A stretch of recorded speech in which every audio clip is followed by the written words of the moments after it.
নমস্কার। আচ্ছা বলুন তো, যারা বেশি ভগবানকে বিশ্বাস করে তারা কেন এত কষ্ট পায়? আমি এত ভগবানের পুজো করি, আমি কেন এত কষ্টে থাকি?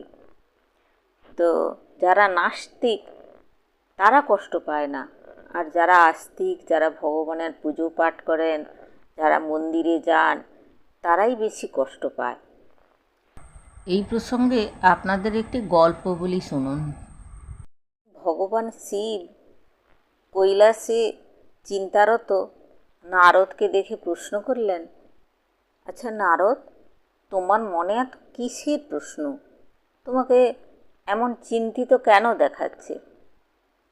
তখন নারদ জোর হাতে বললেন, প্রভু, আমার একটি প্রশ্ন আছে।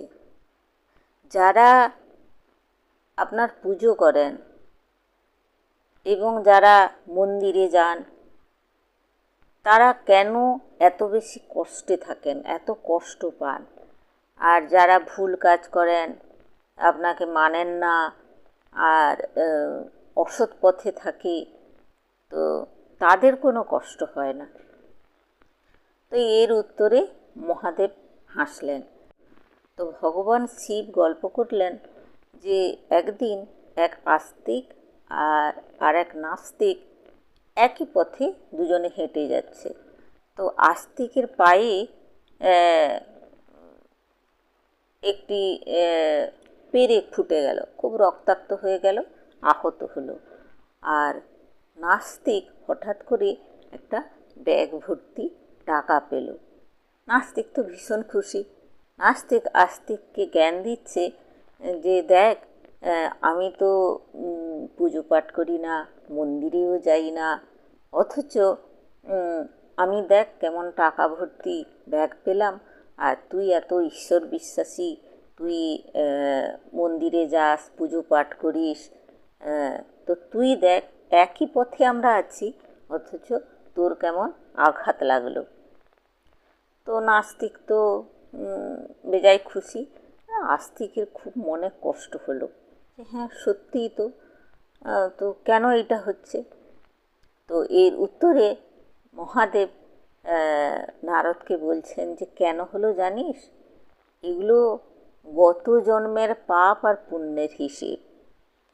ওই নাস্তিক গত জন্মে খুব পুণ্য করেছিলেন, গত জন্মে মহাপুণ্যের অধিকারী ছিলেন, কিন্তু এই জন্মে তিনি মানেন না, ঈশ্বর মানেন না, পাপ কাজ করেন, স্ত্রী আসক্ত, মদ্যপান করেন, নারী আসক্ত, মদ্যপান করেন।